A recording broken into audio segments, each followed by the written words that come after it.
Olá!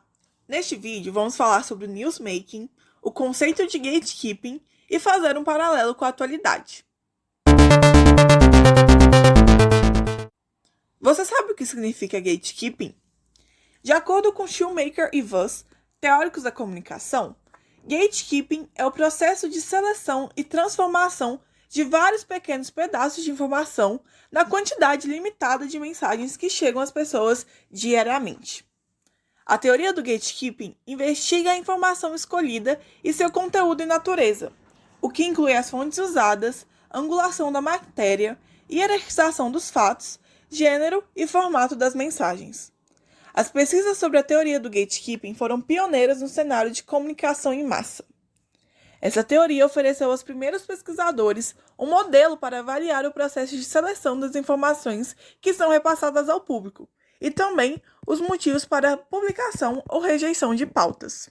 Historicamente, quem cunhou o termo gatekeeper foi o psicólogo alemão Kurt Lewin, e o primeiro a propor o modelo para o processo de seleção conhecido como gatekeeping dentro do campo da comunicação foi Robert White.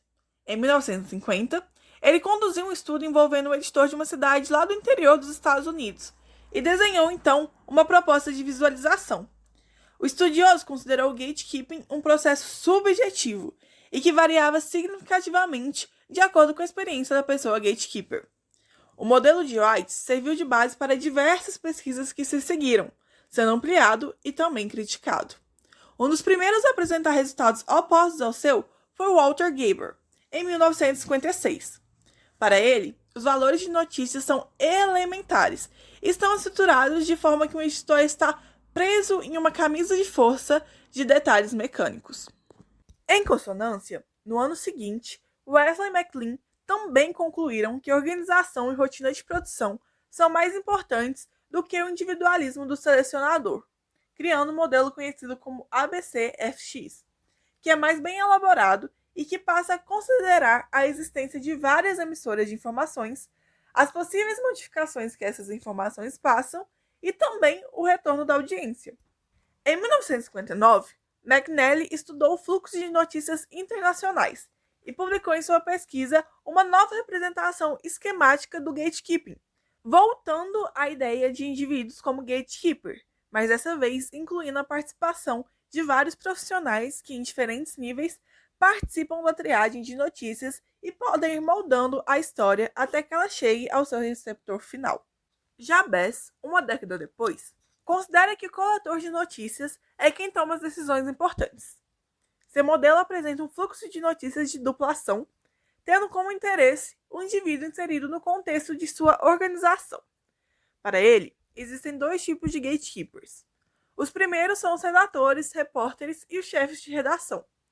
O segundo tipo são os que ele chama de processadores de notícias, que modificam e preparam o material, como, por exemplo, editores, tradutores e revisores. De lá para cá, tem se expandido cada vez mais a teoria. Acredita-se que por detrás do processo de gatekeeping existe um sistema social, uma espécie de controle ideológico e cultural. Também se sabe que frequentemente envolve mais do que simplesmente uma organização comunicacional, tendo múltiplos agentes e variados atos que se encaixam no processo de gatekeeping. Atualmente, temos 5 níveis para o estudo do processo de gatekeeping nos contextos contemporâneos, que foram propostos por Shoemaker e Voss em 2011. O primeiro é o nível de análise individual, em que o foco são os profissionais da comunicação individualmente. São analisados seus antecedentes, background e também posições políticas. Além disso, teorias da área da psicologia são frequentemente utilizadas para o estudo do processo de tomada de decisão, como o associacionismo, o gestaltismo e o processo de informação. O segundo é o nível de análise das rotinas, que também são conhecidas como prática do trabalho em comunicação.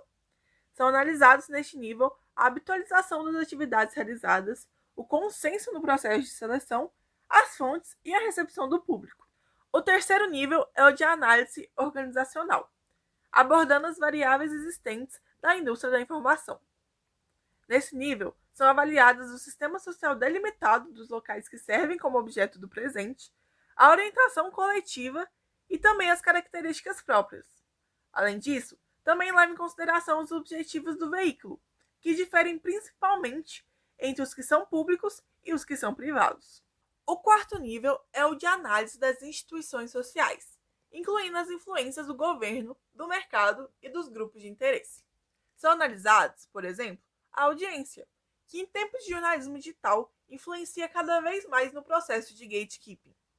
Influência essa que pode ser observada também em relação aos anunciantes de um certo veículo e às fontes, sobretudo suas agências de relações públicas e sua assessoria. O quinto e último nível é o nível de análise do sistema social, que percebe as variáveis de ideologia e de cultura.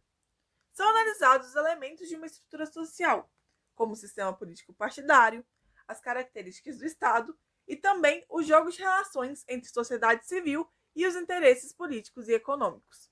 Aqui, podemos concluir que os gatekeepers agem de acordo com os ambientes culturais que estão inseridos. A teoria do gatekeeping está inserida na corrente teórica chamada Sociologia dos Emissores, também conhecida como Sociologia da Produção de Notícias.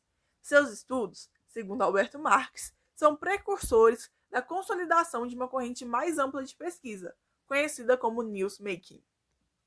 Para refletir sobre o newsmaking, eu te faço uma pergunta. Você já parou para pensar em como são escolhidas as notícias que fazem parte dos veículos jornalísticos? Pela quantidade de coisas que acontecem no mundo, os jornalistas precisam se preocupar com o que de fato pode se tornar uma informação que precisa ser repassada para a audiência.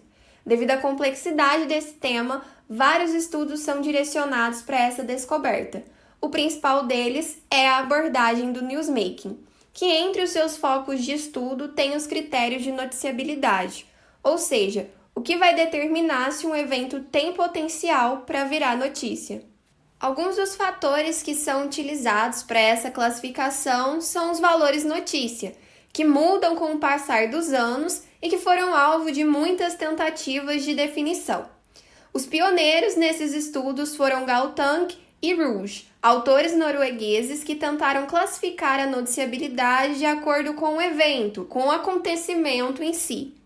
Depois de realizarem uma análise de notícias veiculadas em 4 jornais noruegueses, Galtung e Rouge fizeram uma lista com 12 valores notícia.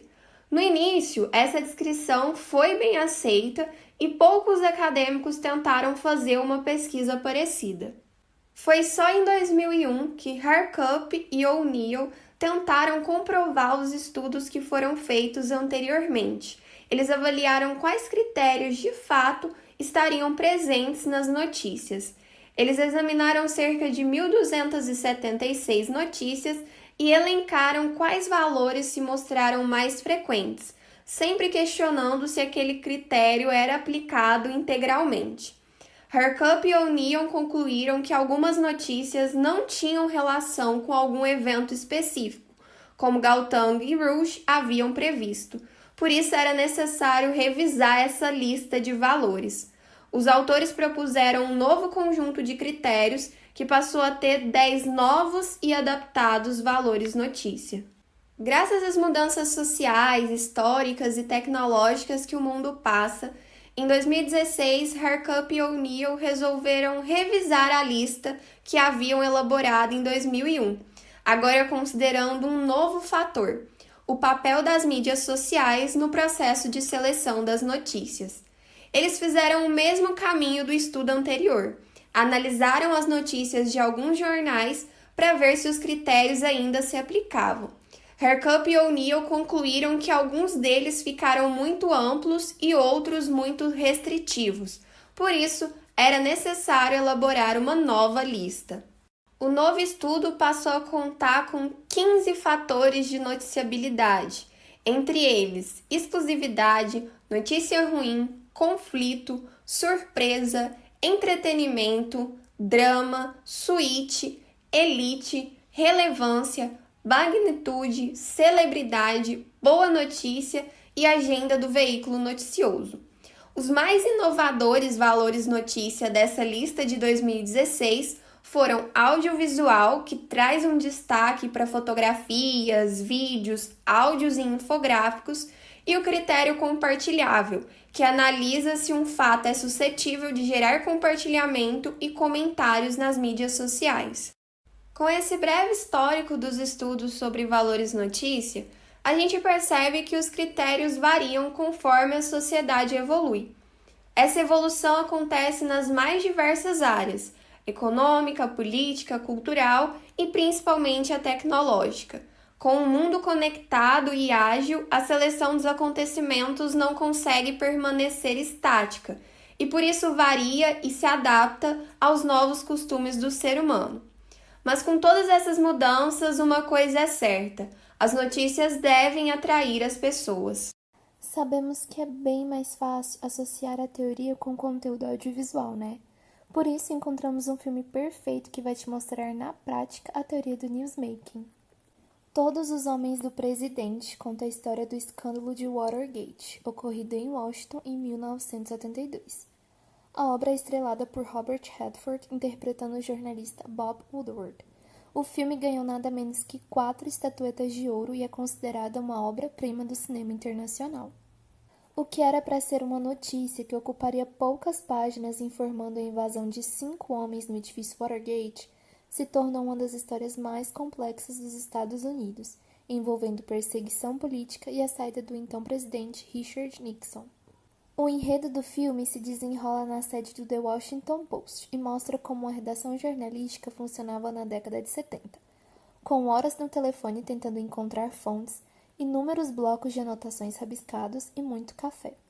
Nessa obra temos a figura do editor-geral do jornal, que se assemelha à típica imagem do homem que já viu de tudo ou que julga ter visto. Assim, ele aprova ou não os textos, sentencia, rabisca, muda as frases, o sentido das palavras, representando bem o conflito que se evidencia nas redações. O jornalista que quer seu texto perfeito, que o julga pronto, e o veterano que lhe diz não, que decide o que vai para a capa do jornal. As ações desse editor falam sobre a teoria do gatekeeper, onde o profissional faz uma análise dos acontecimentos para atender o que de fato seria interessante ser publicado, de acordo, claro, com a lógica do seu veículo. E, de fato, em determinada cena do filme, a matéria que Bob e Carl, os jornalistas principais, julgavam tão boa para uma provável primeira página foi para as páginas internas, acompanhada de um pedido veemente do editor: quero mais fatos.